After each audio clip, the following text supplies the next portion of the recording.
¿Cuántos dicen aquí, me cae gordo mi hermano? Sí, no, dígalo con confianza, ese más me cae gordo. ¿Sí?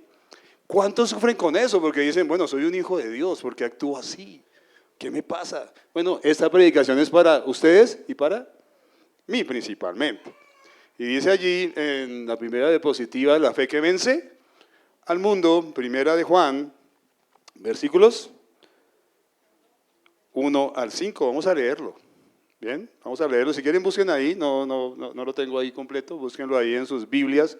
Si lo pueden leer en la nueva Biblia de las Américas está bien, si lo leen en cualquier otra versión, no importa. Voy a leerlo en la nueva Biblia de las Américas. Dice, el verso 1, capítulo 5, primera de Juan, dice, todo aquel que cree que Jesús es el Cristo es nacido de Dios. ¿Usted lo cree? Todo aquel que cree que Jesús es el Cristo, es el Mesías, es nacido de Dios. Todo aquel que ama al Padre, ama al que ha nacido de Él. Todo aquel que ama al Padre, ama al que ha nacido de Él. Versos 2 y 3. En esto sabemos que amamos a los hijos de Dios. Cuando amamos a Dios y guardamos sus mandamientos, porque este es el amor de Dios, que guardemos sus mandamientos y sus mandamientos no son gravosos, dice en la Reina Valera, difíciles, dice aquí en la Nueva Biblia de las Américas, no son difíciles. Y versos 4 y 5, porque todo lo que es nacido de Dios vence al mundo. Y esta es la victoria que ha vencido al mundo, nuestra fe. ¿Y quién es el que vence al mundo sino el que cree que Jesús es el Hijo de Dios? Bueno, esos son los textos para ver hoy. Bien, en un mundo como el que vivimos, a veces es difícil, y ahora esto con la inteligencia artificial, ¿verdad? Es más difícil el poder distinguir entre lo falso y lo verdadero, ¿verdad? ¿Sí? A mí me da risa que hay gente que me envía unos videos donde juran que Trump se hizo tremendo bolero con Maduro y con Uribe, ¿no? Y los ve a los tres ahí con guitarras y la gente se cree ese cuento. Pues lo que pasa es que está cada vez más difícil de distinguir. Pero siempre ha sido así, ¿no? Lo falso y lo verdadero, entre lo original y lo que es fraudulento. Uno cómo aprecia aquellas cosas que son genuinas, ¿no? ¿Verdad? Cuando hablamos de algo que es genuino es porque reconocemos que hay ciertas características en él que uno lo reconoce, ¿verdad? Aquí, ¿quiénes son gomosos de comprar tenis? Sí, hacen su mano. Bien, Ferney, eso está bien, sí. Ahí dándoselas algunos ahí de que no, pero yo sé que sí. Cuando uno compra unos tenis, uno normalmente, bueno, quiere unos buenos tenis y le gusta que sean unos Nike original, ¿no? O unos Reebok, o no sé, unos Adidas, cualquiera de eso, pero uno los quiere originales, ¿no? ¿Verdad? Y normalmente, ahorita que estuve en Medellín, allá en el famoso Hueco, se llama allá el San Victorino de Medellín, ¿no? Si algunos lo conocen, uno sí que ve, pero réplicas y réplicas de todos los zapatos, y no son tan baratas.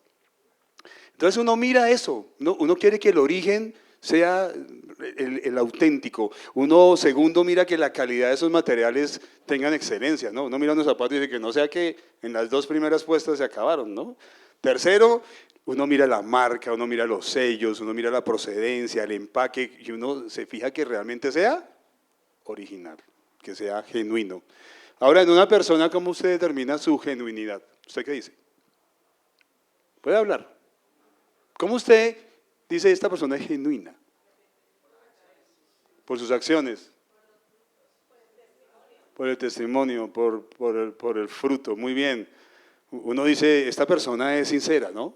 Esta persona es franca, esta persona es confiable, esta persona es fiel en lo que uno lo pone a hacer, esta persona es íntegra. Y a mí me muestra eso la genuinidad de esa persona. Esto para introducir un poco el tema de hoy que dice la fe que vence al mundo. La fe que es genuina. Que es genuina, vence al mundo. Preguntémonos, ¿qué posee una fe que es genuina?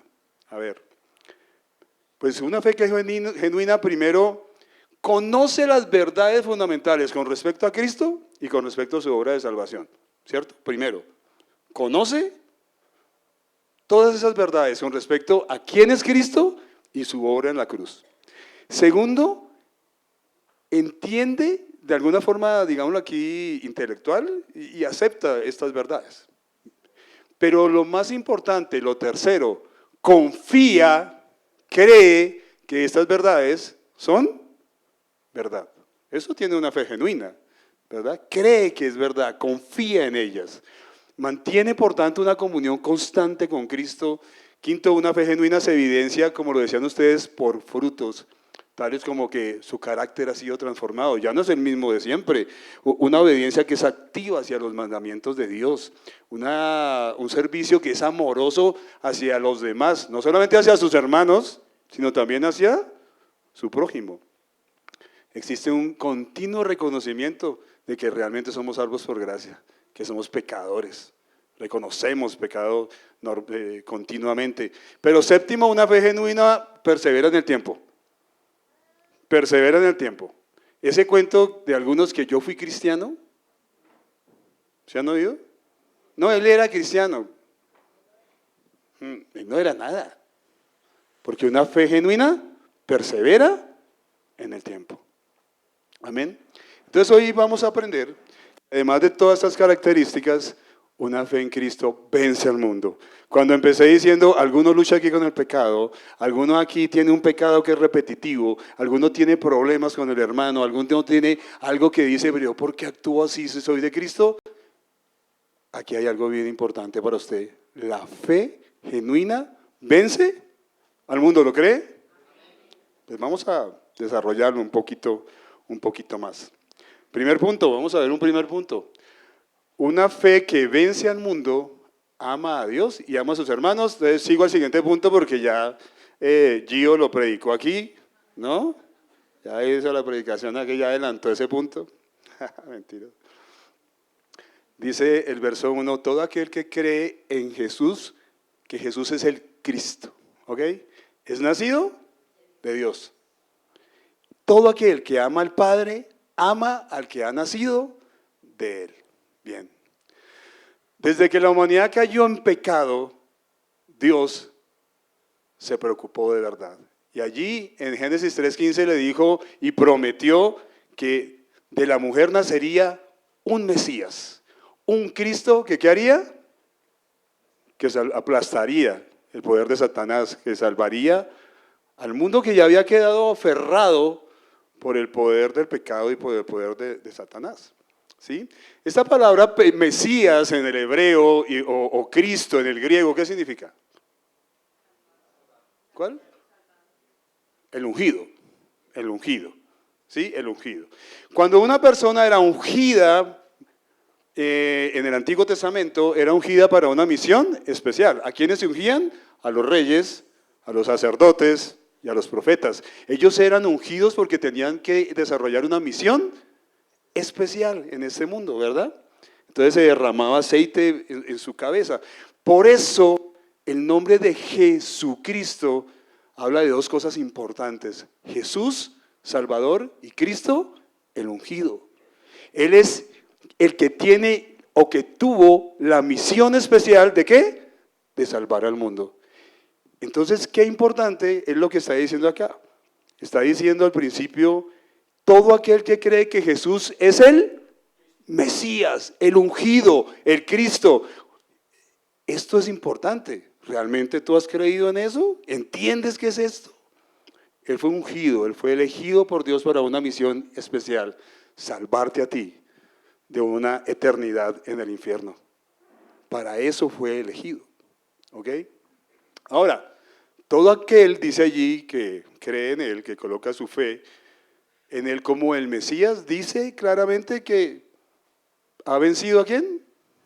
Al mundo. Eso es lo que vamos a ver un poquito más adelante, ¿no? Dice que todo aquel que cree en ese Mesías, pues lo está recibiendo como rey. Cuando usted se somete a un rey, se somete a todo lo que ese rey es y ordena, ¿sí? Se somete usted también a él como su sumo sacerdote, lo reconoce como su sumo sacerdote, el que no solamente vino a este mundo, sino que en la cruz, como un sacerdote, se entregó como un sacrificio vivo para que usted sea salvo. Y hoy día sigue intercediendo por usted, ¿usted lo cree? ¿Usted peca todos los días? ¿Usted cree que hay alguien intercediendo por usted en el cielo? Amén, gloria a Dios. Allá está intercediendo ante el trono de gracia. Y tiene usted a un profeta que es el Logos, es Cristo el que escribió la historia del universo desde el principio y la escribirá hasta el final, y ni una sola tilde dejará de cumplirse. Amén. Ese es el Cristo en el que usted ha confiado, ese es el Mesías en el cual usted ha creído. Hermanos, esto, yo no sé para ustedes, pero esto es profundo, porque dice Juan aquí, todo aquel que cree, y aquí la palabra es que confía, no solamente que cree con una fe intelectual, que Jesús es el Mesías, es nacido de Dios. No puedo decir que confío en Jesucristo cuando aún no he entendido todo esto anterior, ¿sí me entienden? O sea, mucha gente dice que cree en Dios, sí, mucha gente dice que cree en Jesús, sí, ¿realmente entienden que Él fue ungido para venir a salvar este mundo? ¿Sí lo creyó de verdad? En el mundo, yo no sé, pero, bueno, no voy a dar nombres, pero vemos que cualquiera dijo, Dios fue tan bueno conmigo, Dios me bendice. No, es que Jesucito, Chuchito, le dicen así, Él es tan lindo y se muere y dice, Él está en el cielo porque Él creía en Dios. Pero sus frutos, ¿cuáles son los frutos de esa persona? ¿Realmente sus frutos mostraban que creyó que Jesús es el Mesías, el Salvador? Somos muy ligeros, de verdad, a veces para hablar. ¿Qué nos sigue diciendo el verso 1? Todo aquel que ama al que lo hizo nacer de nuevo por gracia, dice que a través, obviamente, de la fe puesta en Cristo, ama también a los que han sido engendrados también espiritualmente por Dios. ¿Usted ama a Dios? ¿Está agradecido que usted nació de nuevo gracias a su gracia y de la fe que usted puso en Él? ¿Sí lo ama? Muy bien, ahora le voy a pedir un favor, que se ponga de pie. Tranquilo, todos, pónganse de pie. Y les voy a hacer un pequeño ejercicio, tranquilos, no se preocupen. Primero, para que se despierten unos que ya se durmieron. Y segundo, para que haga un paneo ahí de 360 grados. A ver, mire al que está al lado suyo, al que está atrás. Mire un poquito atrás, pero quédese tranquilo mirando. Y dígame, ¿a cuántos usted identifica que han sido engendrados por Dios porque también pusieron su fe en Cristo? ¿A cuántos ve? Mírelos tranquilamente, mírelos bien. Ahora míreme de frente y dígame, ¿los amas? Gracias por los ciertos ojos. Pueden sentarse. Pueden sentarse. Mira, Carlos, ¿qué está haciendo acá? ¿No? Pero es que es bueno preguntarse eso, ¿cierto? ¿Cierto? Hacemos ese paneo y miramos realmente nos amamos a esos que han sido nacidos de nuevo. Lo chévere es que que aquí es importante ver que esta fe que vence al mundo es la que nos permite amar a Dios y amar a nuestros hermanos. Esa fe que tú tienes, el hecho de que tú has nacido de nuevo, el hecho de que tú tienes esa fe genuina, verdadera, haces que tú puedas amar a otra persona.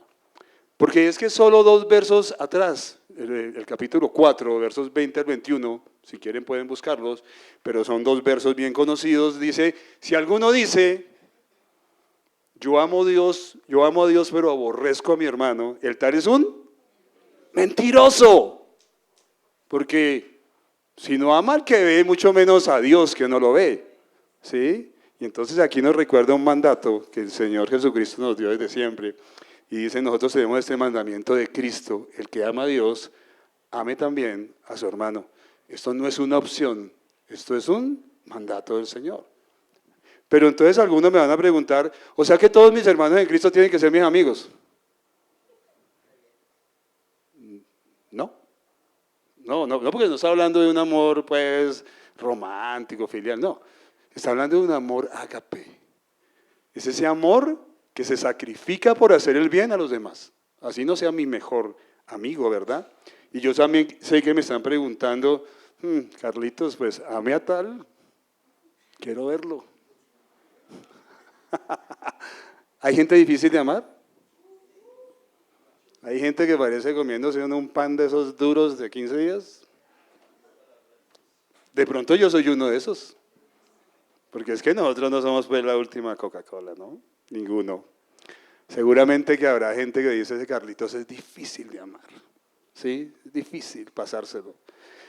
Pero igualmente nos pasa, hay hermanos que son complicados, que son conflictivos, que son difíciles realmente de amar, que a todo le encuentran un pero, que son bien complicaditos, ¿verdad? Sí los hay, claro que sí. Pero a mí me encanta ver la actitud de Cristo, porque Cristo nos ama a pesar de quiénes somos. Es más, Cristo nos amó tanto que vino a este mundo y entregó su vida por nosotros a pesar de quiénes somos, a pesar de que éramos sus enemigos. Y creo que lo que estamos llamados es a imitar a Cristo. Y entonces entender que cuando yo creí que Jesucristo es el Mesías, nací de nuevo, eso me hizo especial. Yo comparto la misma naturaleza de Cristo, tú compartes la misma naturaleza de Cristo. ¿No te parece eso espectacular? Por tanto, ¿tú a quién tienes que imitar? A Cristo, a aquel que nos ama a pesar de y procura hacernos siempre lo mejor, el bien a nosotros. Y eso es amar al hermano. Amar al hermano no es que sea tu mejor amigo, no. Pues si puedes hacerlo, chévere, estamos invitados a tener comunión unos con otros, pero sí amar al hermano, incluso a ese que es difícil, es hacerle el bien cuando él lo necesita. Es ayudarlo a crecer, porque tal vez el problema es ese, no ha crecido, ayudémoslo a crecer. Oremos por él, como seguramente el Señor ora por nosotros todos los días para que superemos ciertas cosas que no hemos podido superar. Seamos honestos con un hermano y hagámosle ver sus errores. Esta semana con Pedro hacíamos las cartillas, ¿no? Y mirábamos dos bonitas, la cartilla número 3, mirábamos exhortarnos unos a otros y amonestarnos unos a otros. Y dice que lo hagas a tiempo y fuera de tiempo. Y dice que eso es amor. O sea que cuando yo tengo algo contra alguien y me quedo callado o lo comparto con otro, ¿sí? Venga, oremos sobre este hermano que es más difícil. Sino que cuando hablo con esa persona y lo exhorto y lo amonesto, lo estoy amando. Y la fe que vence al mundo ama a Dios y ama a su hermano. Esa es la realidad. Y sabe que eso es lo que nos hace diferentes. Eso nos lo compartió hoy Gio. Pero si algo nos hace diferentes como hermanos en Cristo, es que nos amamos. Nos amamos, a pesar de que no seamos muy fáciles de amar, nos amamos. Y tenemos la capacidad para hacerlo por esa fe que vence al mundo. Porque el mundo no ama igual, ¿verdad? Vamos a mirar un segundo punto y es una fe que vence al mundo, obedece a Dios con gozo. Entonces lo primero es una fe que vence al mundo, ama a Dios y ama a sus hermanos. Ahora, una fe que vence al mundo, obedece con gozo. Vamos a leer los versos 2 y 3. Dice, en esto sabemos que amamos a los hijos de Dios, cuando amamos a Dios y guardamos sus mandamientos. Porque este es el amor de Dios, que guardemos sus mandamientos, y sus mandamientos no son difíciles o gravosos o complicados, ¿verdad? Porque es que la pregunta que surge acá es, bueno, está bien, Carlos, perfecto.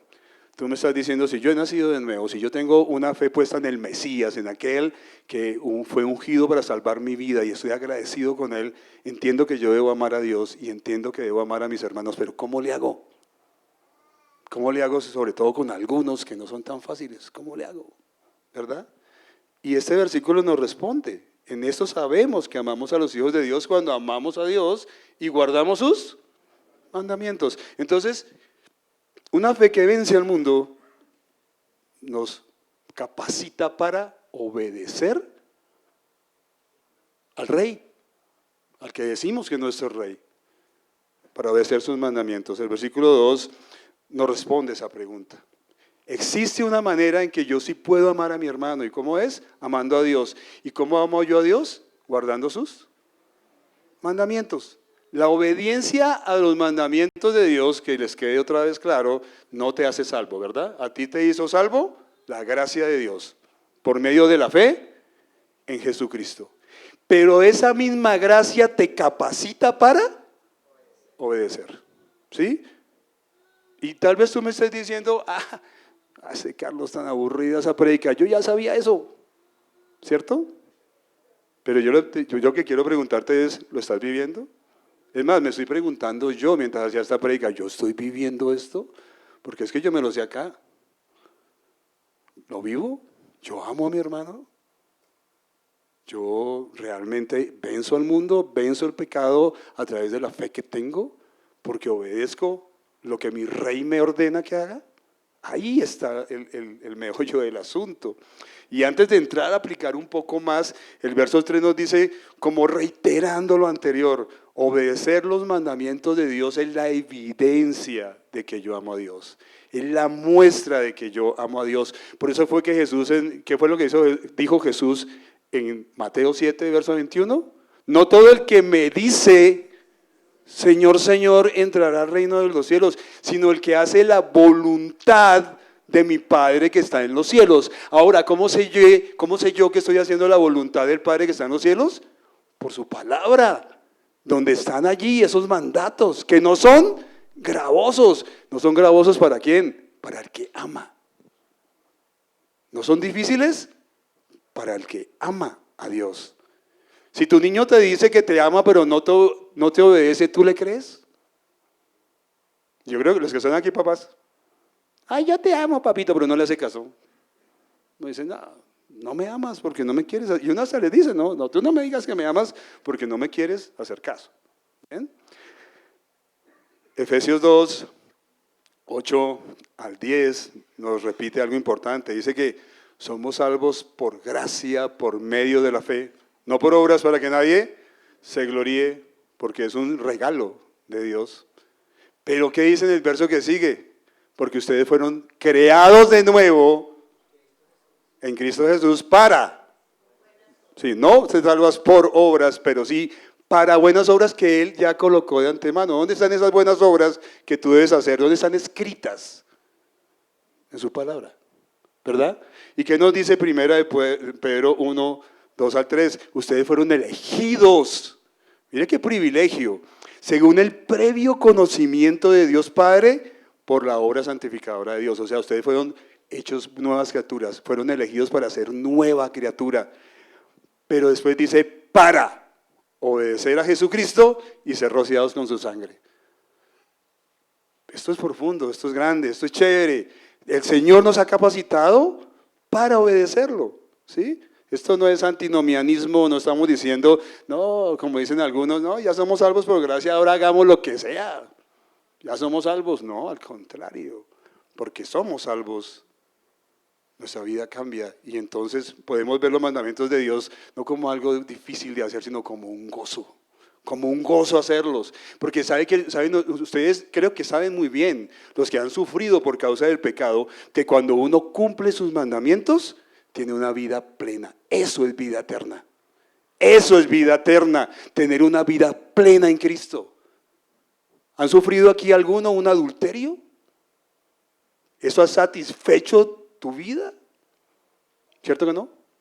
Pero si yo hubiera hecho caso, o mi esposo hubiera hecho caso, ¿no tendría yo una vida plena y mejor hoy?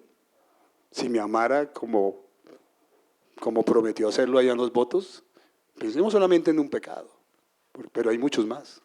Entonces, los mandamientos no son difíciles por muchas razones. Primero porque lo que están buscando es tu bien, ¿o no? ¿Cierto? Es cierto que tú no te salvas por cumplirlos, porque son a veces complicados, ¿cierto? Pero aquí dice el Señor que no son difíciles. Cuando yo miro que estos mandatos de Dios son para mi bien, para tener una vida plena en el Señor.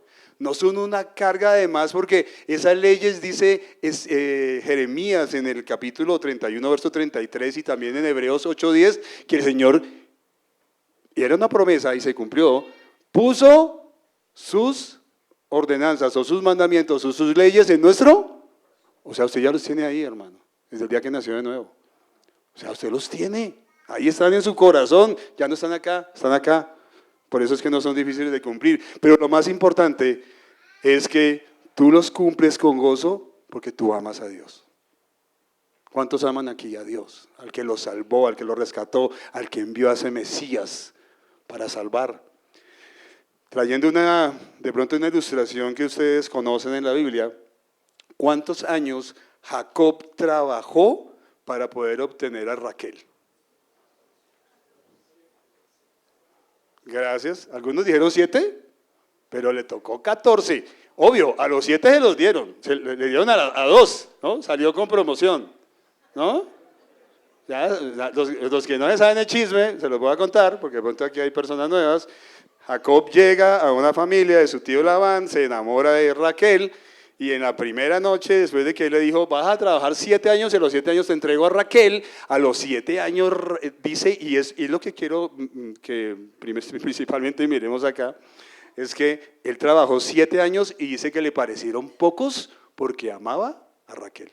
O sea, eso fue como 7 días. ¿Cómo vería lo tragado que estaba? Porque cuando uno está con gozo, para uno eso lo que sea. Cuando uno ama algo, es como la gente que ama el fútbol. Dieta, entrenan 3 veces a la semana, 2 partidos de fútbol. Uno dice, wow, eso es duro. Pero ellos aman eso y lo hacen con gozo. Igual pasó con mi amigo Jacob. En la primera noche le entregaron, fue a otra, a Lea, la fea, ¿no? Le entregaron a Lea, la de los ojos tristes. Y después de eso le dijo, no, tranquilo, te voy a entregar también a Raquel, ¿sí? Después porque lo engañó, pues en esa época no había la luz que hay ahora, entonces no se dio cuenta. Le entrega a Raquel, pero tiene que trabajar 7 años más. ¿Ven? Entonces, realmente no es difícil obedecer a un Dios que amamos. Y lo bonito es que cuando yo amo a Dios, yo venzo el mundo. ¿Por qué venzo el mundo? Porque el mundo odia muchas veces incluso a su hermano de sangre. Incluso a su hermano de sangre lo odia. Odia a la persona que está al lado. Pero esa fe vence al mundo porque me permite amar a mi hermano. ¿Y cuando yo amo a mi hermano? Cuando cumplo sus mandamientos. ¿Cómo se resumen los mandamientos? Amarás a Dios con todas tus fuerzas y con toda tu mente y con todo tu ser y tu vida, y a tu prójimo como a ti mismo. Entonces, cuando yo obedezco sus mandamientos, estoy amando a Dios y estoy amando a mi hermano. Ahora, yo debo revisar, de verdad yo debo revisar, se los digo por experiencia propia, uno tiene que revisar esa relación que tiene con Cristo cuando obedecer sus mandatos ya no es un gozo, cuando se me convierte en una carga. Ahí está pasando algo en tu vida espiritual. Y recuerden que hay una línea muy delgada entre el que está mal en su relación con Cristo y el que ni siquiera lo conoce. Es una línea delgadita, que solamente Dios sabe. Nosotros no estamos llamados a juzgar eso, pero hay una línea bien delgada. Y por eso yo cuando me dé cuenta que no me estoy gozando, yo tengo que revisar mi relación con Cristo, cómo está. Si a mí empezó a caerme mal el hermano y que todo lo que hace el hermano para mí está mal, yo tengo que revisar mi relación con Cristo. Algo está pasando en mí. Algo está pasando en mí. Ahí debemos recordar que nuestra fe puede vencer esa actitud y obedecer con gozo al mandato de Cristo. Amén. Vamos a ver un último punto. Una fe genuina vence el mundo. Entonces hemos visto que nuestra fe, esa que tenemos en Cristo, vence al mundo porque a través de ella podemos y estamos capacitados para amar a Dios y amar a nuestros hermanos, ¿verdad?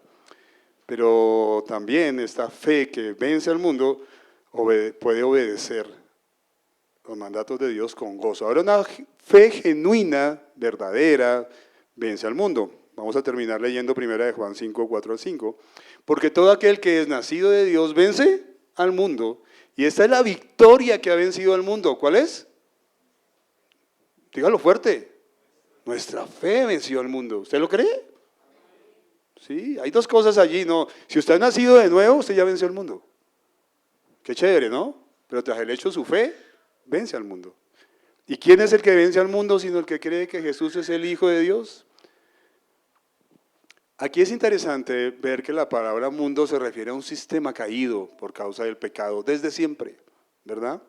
Un mundo que camina y se comporta conforme al príncipe de las tinieblas y muy contrario a lo que la palabra de Dios nos ordena, absolutamente contrario.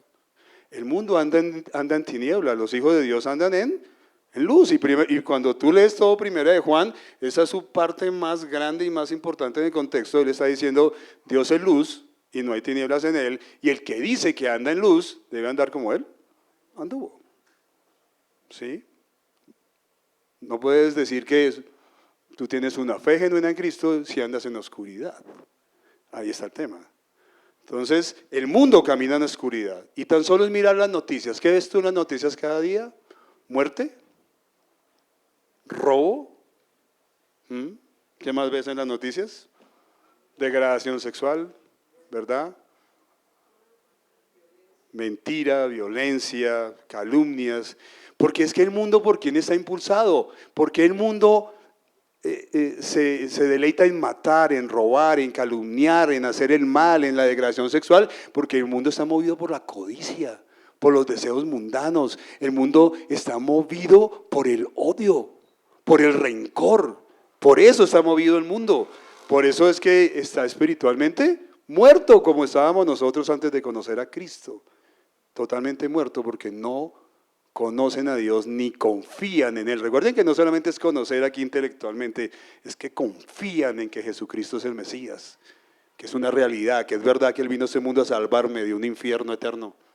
El verso 4 nos recuerda de nuevo que no tan solo es porque amas a Dios que cumple sus mandatos, es también por el hecho de que tú naciste de nuevo y por la fe que tienes en ti. Algo más que se agrega aquí es que una fe genuina vence al mundo. Y uno preguntaría, ¿pero por qué lo vence? Porque una fe genuina no produce maldad como la que produce el mundo. ¿Qué produce una fe genuina? Bondad, hacer el bien a los demás, amar a los demás, porque ahora tú ya tienes la naturaleza de Cristo. ¿Y Cristo a qué vino a este mundo? Dice Hebreos, dice Hechos, a hacer bienes. Hacer bienes. Él dice que anduvo por este mundo haciendo bienes. ¿Tú estás llamado a qué? A lo mismo. Entonces pregúntate, ¿cómo estoy andando en mi vida? ¿Haciendo bienes? ¿Estoy actuando así? ¿O será que yo digo soy cristiano y le estoy dañando la reputación a otro? ¿Sí? Soy cristiano y cuando alguno se me atraviesa en el carro, entonces se me despiertan todas las buenas palabras malas que conocía antes. Entonces, él anduvo haciendo bienes todo el tiempo y yo comparto esa naturaleza. Yo soy un nacido de nuevo y esa naturaleza nueva más mi fe genuina en Cristo vence al mundo. Créelo. Créelo a partir de hoy. Si es que se te había olvidado, recuérdalo. ¿Sí? El mundo odia. ¿Un hijo de Dios qué hace? Ama. Muy bien. Dígame lo contrario. El mundo guarda rencor. ¿Un hijo de Dios qué hace? Perdona. ¿Usted ha perdonado a todos los que le han hecho alguna ofensa? Gracias por el silencio. El mundo destruye, pero un hijo de Dios restaura. No al caído caerle, ¿no? El mundo miente y calumnia, pero un hijo de Dios habla verdad. El mundo asesina, pero un hijo de Dios comparte vida a través del Evangelio.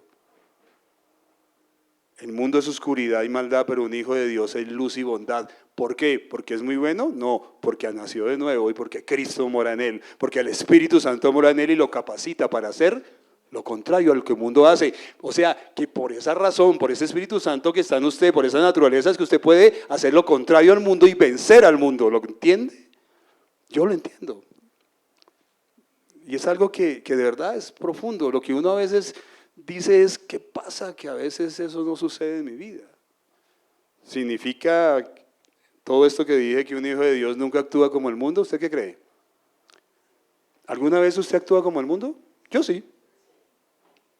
¿Hay alguno aquí que no actúa como el mundo de vez en cuando a pesar de que nació de nuevo? Y ahí es donde uno se pregunta, ¿qué pasa en mi vida? ¿Por qué actúo así? Y lastimosamente son muchos los ejemplos que existen en la palabra de Dios, ¿verdad? ¿David actuó alguna vez como el mundo? ¿Un hombre conforme al corazón de Dios actuó como el mundo alguna vez? Sí, no vamos a hablar de él, pero es verdad. Los corintios, esa iglesia de Corinto, cuando Pablo escribe su primera carta, ¿actuaban como nacidos de nuevo o como el mundo? Como el mundo.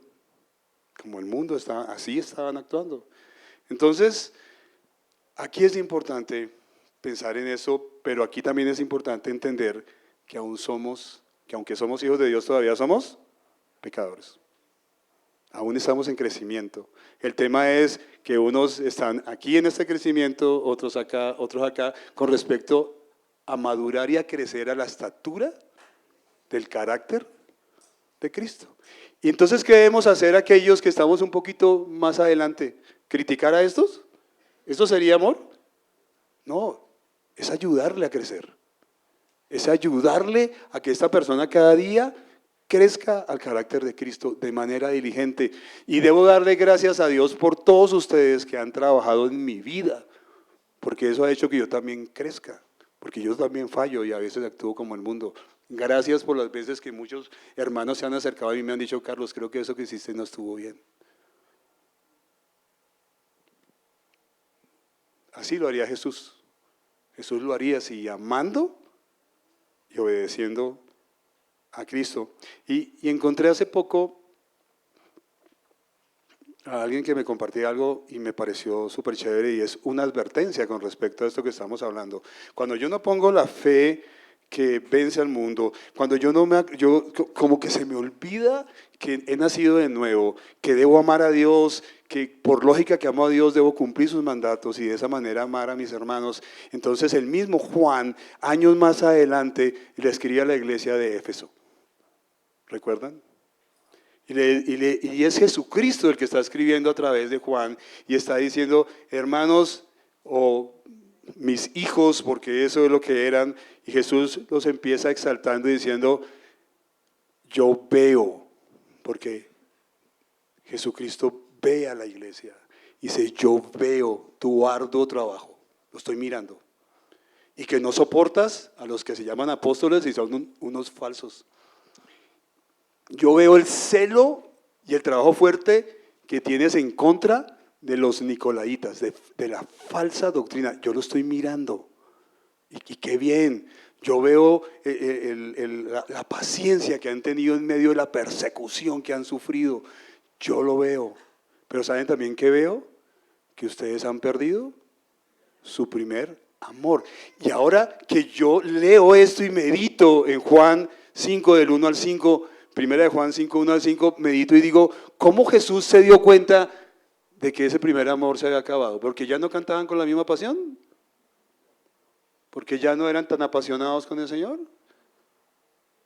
Porque ya no se amaban entre ellos. Esa es una de las evidencias. ¿Por qué conocerán que son mis discípulos? Porque se aman los unos a los otros, porque ya no se amaban entre ellos. Y esto es una advertencia grande acá, porque ¿cuál fue el juicio?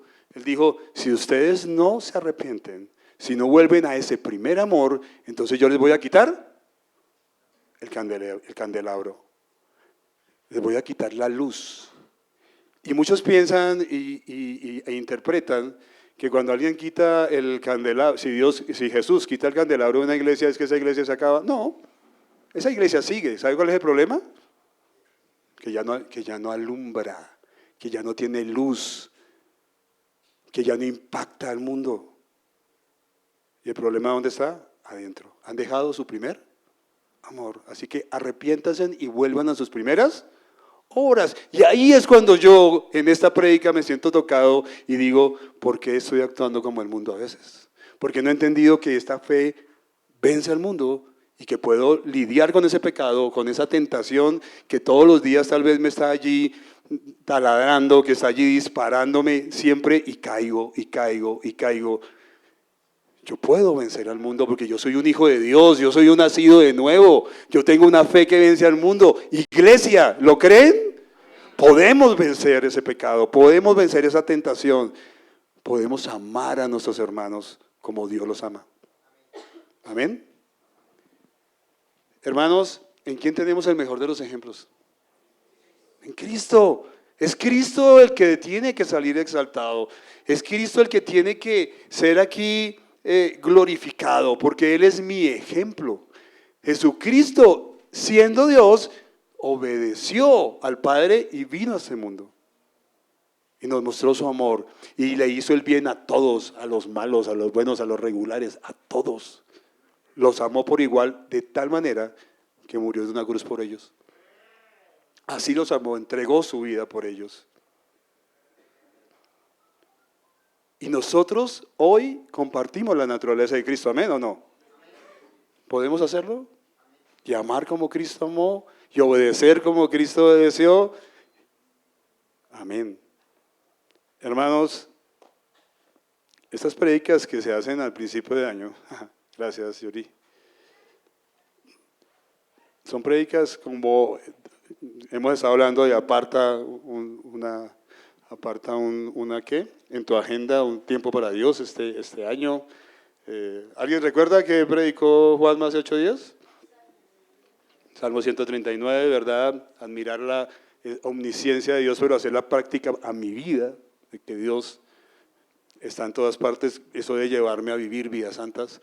Pero aquí, hoy, esta prédica nos hace recordar algo que todo hijo de Dios sabe, pero a veces no aplica. Y es que usted ha sido engendrado por Dios. Usted es una persona nueva, no es el mismo. Por eso usted puede vencer al mundo. Su fe, si es genuina, vence a ese mundo. Y está capacitada para amar a Dios, para amar a sus hermanos, para cumplir sus mandamientos. Amén. Espero que eso lo estemos recordando esta semana y por el resto del año. Bien. Vamos a orar. Señor, gracias. Gracias por tu Hijo Jesucristo. Gracias porque tu Hijo Jesucristo es el mayor ejemplo de lo que es una vida transformada, una vida en obediencia, una vida que muestra al Padre, porque es tu Hijo, porque es Dios. Pero gracias porque nosotros desde el día que creímos en ti, compartimos esa misma esencia. Gracias porque tus mandatos no son gravosos, porque te amamos y porque sabemos que a través de ellos podemos agradarte y llevar una vida plena. Gracias por tu gracia que nos salvó y nos dio esto de poder ser llamados hijos de Dios y comportarnos como hijos de luz. Gracias por tu Hijo Jesucristo, por su gracia, por su sacrificio, por su amor. Gracias a ti, Señor, Padre, por tu amor. Te amamos. Queremos andar en vida nueva, Señor. Este año, no ser igual, cambiar. Que mis actos muestren más que mi boca que realmente te amo y que tú eres verdad. Para que esa luz alumbre y otros puedan ser impactados a través de ella y puedan conocerte como Señor, como Salvador, como Rey, como profeta, como sacerdote sobre su vida. En tu nombre, amén.